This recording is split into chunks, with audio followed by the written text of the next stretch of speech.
بسم الله الرحمن الرحيم الحمد لله رب العالمين والصلاة والسلام على سيدنا محمد وعلى آله وصحبه أجمعين. Assalamu alaikum wa rahmatullahi wa barakatuh. My dear brothers and sisters, welcome to another episode on the subject of the hereafter, as we begin concluding our discussion on the topic of the hellfire.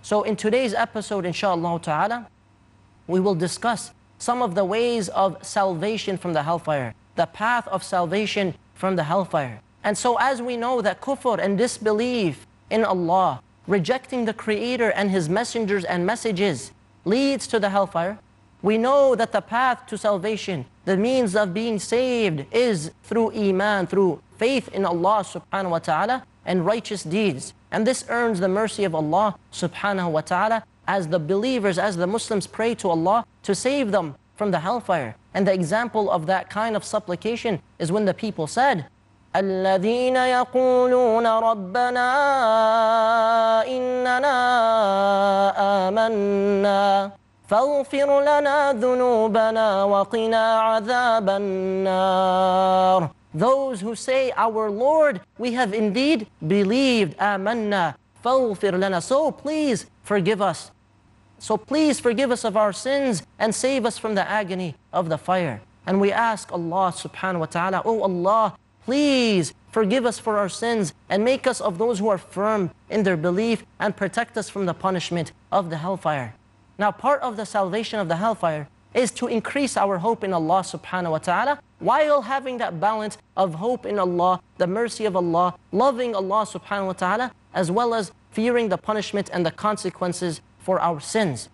The Prophet sallallahu alaihi wasallam said, by Allah, Allah will never throw someone that He loves into the hellfire. Allah will never throw a person whom He loves into the hellfire. And so when you think about it, if you are of those who believe in the Creator, and you submit to the Creator, you do what is asked of you, and you love Allah so much, and if you truly love Allah, it will show and it will be reflected through your actions, then Allah will love you and protect you from the hellfire. Again, Allah subhanahu wa ta'ala will never throw one whom He loves into the hellfire. And this is Sahih al-Jami', and this is a Sahih hadith. It is reported from one of the pious predecessors, Imam Sufyan ibn Uyayna rahimahullah, that he said, whoever sin was because of their nafs, because of their carnal desires, have hope for this person as he may repent and be forgiven. And then he said, whoever sin was out of pride, whoever sins and disobeys Allah out of pride, then fear for this person. For indeed, Adam alayhi salam, he sinned out of simple desire and he was forgiven.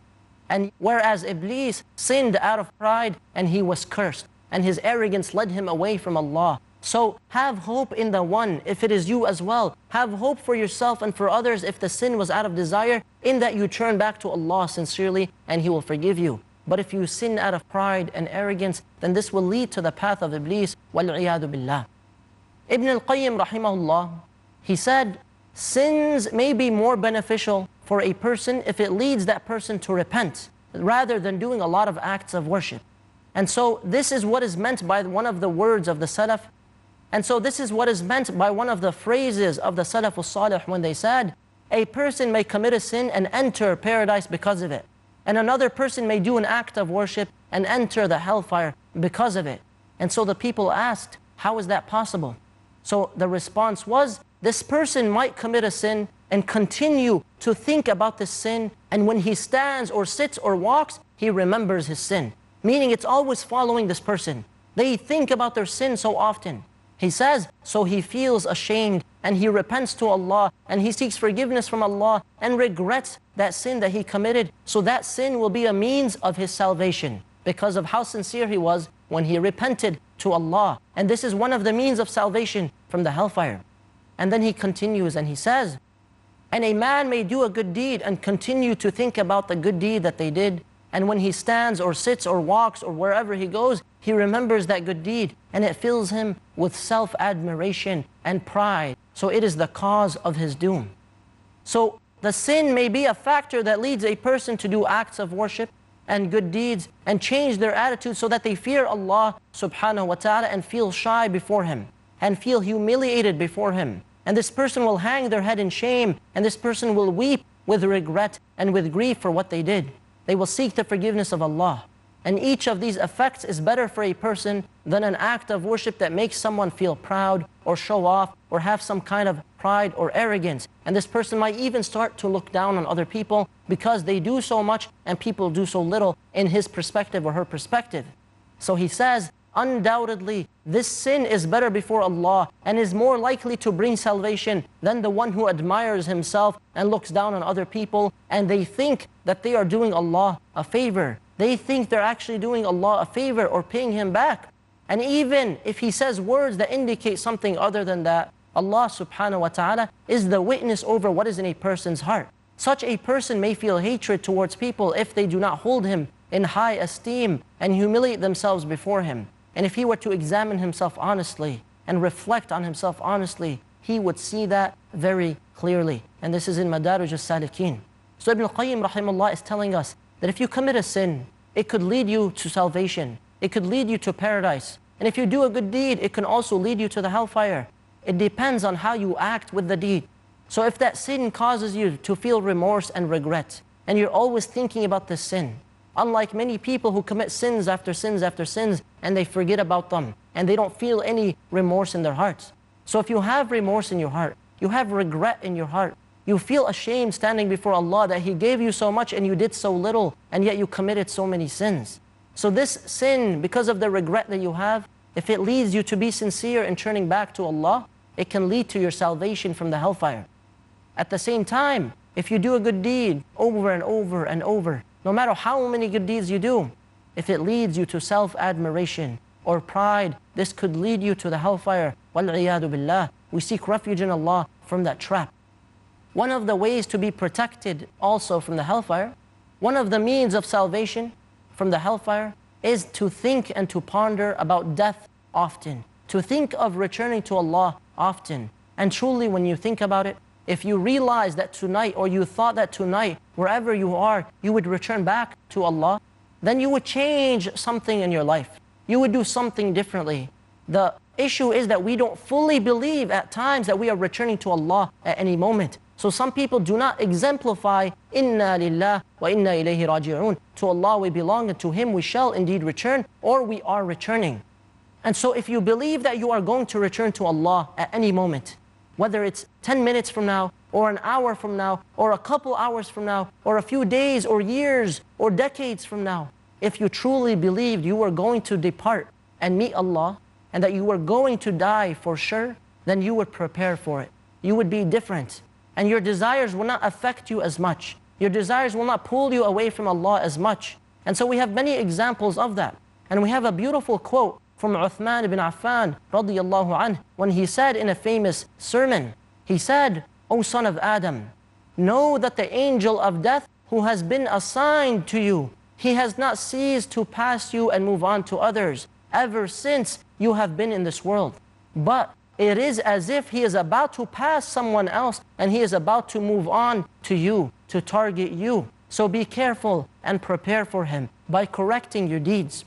And he said, do not forget the angel of death, for he does not forget you. And know, O son of Adam, if you are heedless about yourself and you do not prepare yourself, no one else will prepare for you. If you are not heedless about yourself and you do not prepare yourself, no one else will prepare for you. You must meet Allah subhanahu wa ta'ala, so take advantage of your time, take advantage of your life, take for yourself and do not leave it to someone else. And you think for a moment that the angel of death is going around and passing you up to other people. Rather, he is passing other people and he is coming to you next. He is coming to us next. As individuals, you have to believe that any moment the angel of death can arrive. And truly, when you look around you at those who passed away before us, you see an example from every one of them that truly death has no warning, and death is a guarantee. And when it comes, there's no way to ask to go back. There's no way to ask, please have mercy, give me a moment. Please give me a moment longer to worship Allah. Rather, when the angel of death arrives, Allah subhanahu wa ta'ala will not delay that moment. Allah subhanahu wa ta'ala will not give you any more time. Your time is now, before death comes to you. وَلَنْ يُؤَخِّرَ اللَّهُ نَفْسًا إِذَا جَاءَ أَجَلُهَا. Allah subhanahu wa ta'ala will not give any soul an extra amount of time when its time has come. He will not delay its time when its time has come. So prepare for the angel of death. My brothers and sisters, death can come at any moment. Are you prepared? Are you really prepared to go to the grave and be questioned by the angels? Are you prepared for your soul, for what will happen in al-barzakh, the life after death? Are you prepared to meet Allah subhanahu wa ta'ala in your current state? Or do you feel that you need to do some more preparation? Do you feel like you need to repent for some sins and give back some rights that were taken from others? Do you feel that you need to do more good deeds? You need to take care of your salah. You need to make up for everything that you missed previously. You feel like you need to become better? Then work on it now. For the angel of death will not give you 1 second longer once he comes to take your soul. We ask Allah subhanahu wa ta'ala to allow us to die while we are prepared, and to make our best actions the last of them, and to make the greatest of our days the day that we return back to Allah subhanahu wa ta'ala. We're going to take a short break, inshallah. When we come back, we'll continue discussing some of the issues relating to salvation from the hellfire. Stick around, inshallah, and we'll be right back. Assalamu alaikum wa rahmatullahi wa barakatuh. Praise Him every day. This is Asim Luqman Al-Hakim, and you're watching Peace TV, the solution for humanity.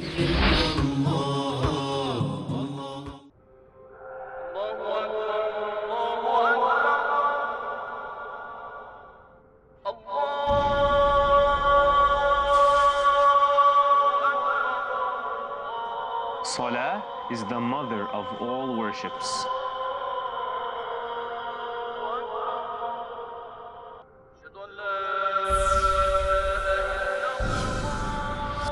Salah is your appointment with Allah.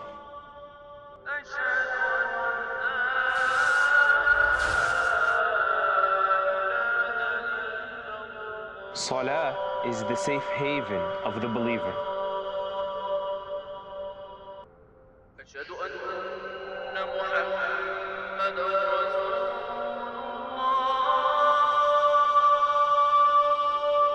Salah is your gateway to happiness.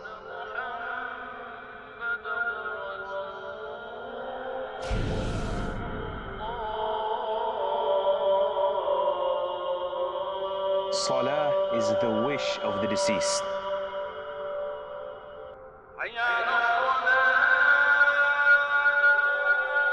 So join me for Salah Revisited and discover what you've been missing out on.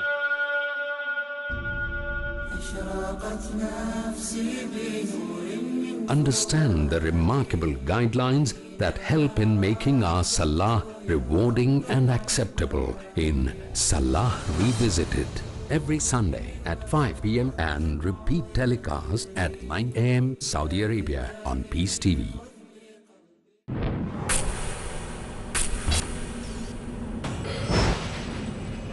Courage it takes to stand up for what you believe in. Courage it takes to be true and righteous. Courage it takes to dare and answer your questions, be they social, political, economic, educational, or religious. To get clear and convincing answers, test your courage and question me in Dare to Ask. Dare to Ask, next on Peace TV. Praise Him every day. Assalamu alaikum wa rahmatullahi wa barakatuh. Before we took a short break, we mentioned some of the issues relating to salvation from the hellfire. And that if you truly submit to Allah, you submit yourself to the Creator, that is your salvation, that is your faith that will protect you in the hereafter through the mercy of Allah. Furthermore, when you think about death often, and you think about your purpose often, it will help soften your heart and remove the desires of this life. But if you don't really fear that you will die at any moment, then you would do whatever you wanted, because you would feel like you are living forever, like you are living as long as you want. And the son of Adam and the daughters of Adam, they have hopes. They have hopes and dreams and goals and objectives. They think about tomorrow and tomorrow and tomorrow and the future. And death will cut all of that off. Death will cut everything off. So prepare for death for that is one of the means of salvation. And so one of the people of the past, Umar bin Abdul Aziz, rahimahullah, one of the greatest people, he said something very beautiful in one of his last public sermon. He praised Allah subhanahu wa ta'ala, and then he said the following. He said, "O people, you were not created in vain, nor will you be left alone without any purpose. Verily, you have an appointed time with Allah subhanahu wa ta'ala. And Allah subhanahu wa ta'ala will come to judge you. Allah will come to judge you." He said, "Wretched and ruined is the one who leaves the mercy of Allah, and he is denied a garden whose width and expanse is the heavens and the earth." He said, "Know that no one will be saved tomorrow except one who is wary of today and fears that day.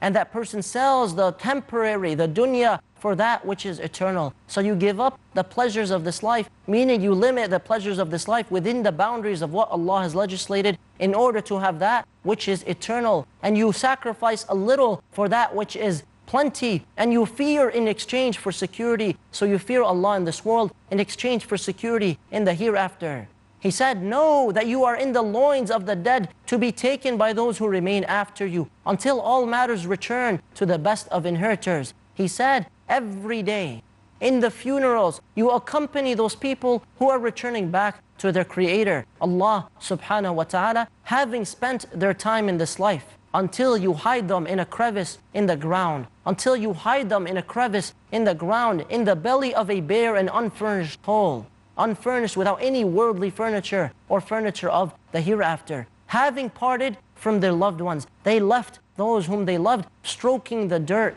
and facing their accounts. Now they are dependent on their deeds, free of what they left behind, the wealth of this world, and they are in need of the deeds that they put before them, the things they invested for the future." He said, "So fear Allah before the time He appointed is up, and death descends upon you. And this is what I have to say." And he began to cry profusely, and the people began to cry as well.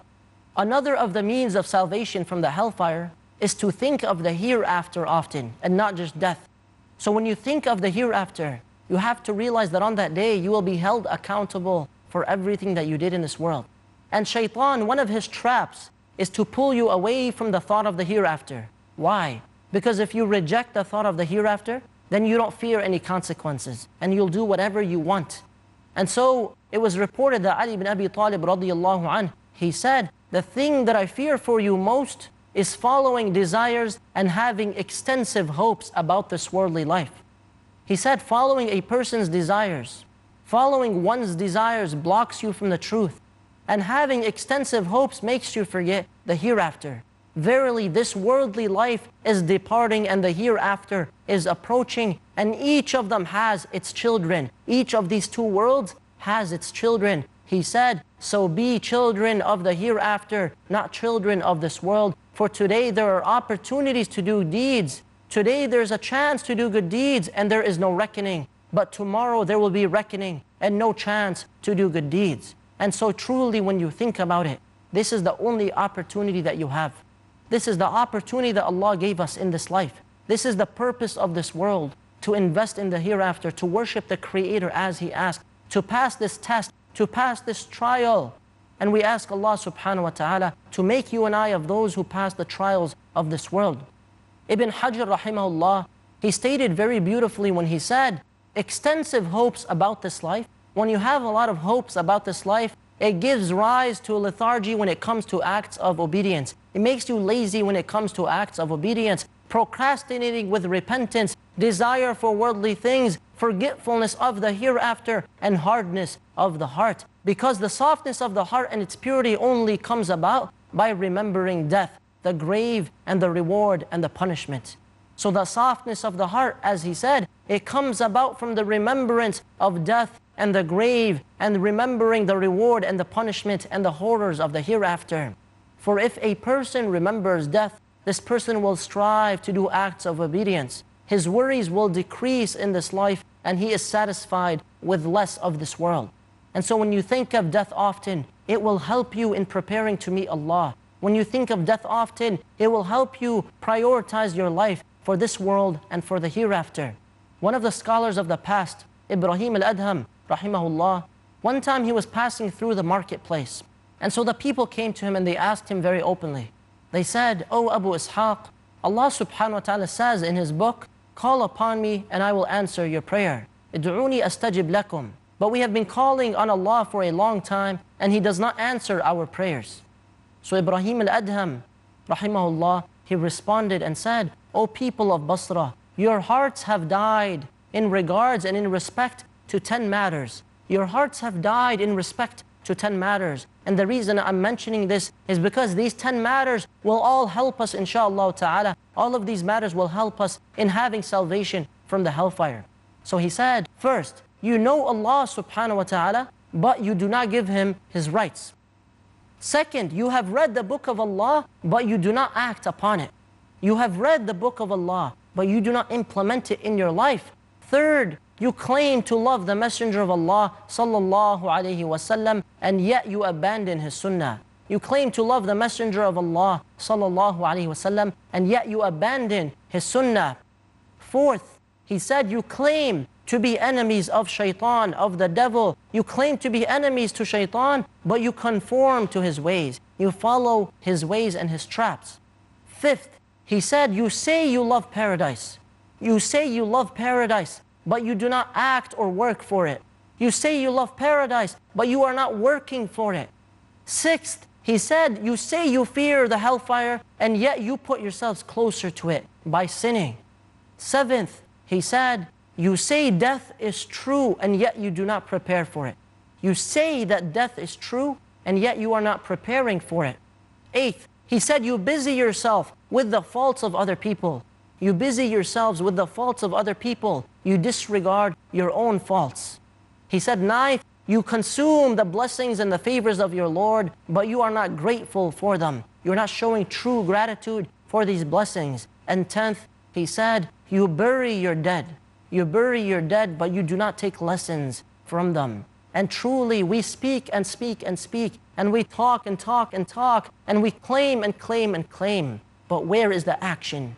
Where is the action? We can talk all we want, but if we are not doers, then nothing will happen. You can talk all you want about paradise and hellfire, but if you do not act, then nothing will happen in your favor. So act for paradise, meaning work for paradise. Act against the hellfire. Protect yourself from the sins that lead to the hellfire. Learn from the lessons of those who passed away before you. Read the book of Allah subhanahu wa ta'ala and implement it in your life. Read the words of Allah and implement them as much as you possibly can. When you hear about the Messenger sallallahu alaihi wasallam, do not abandon his sunnah. These are ways for people to go astray, and there are ways for us to come back to Allah.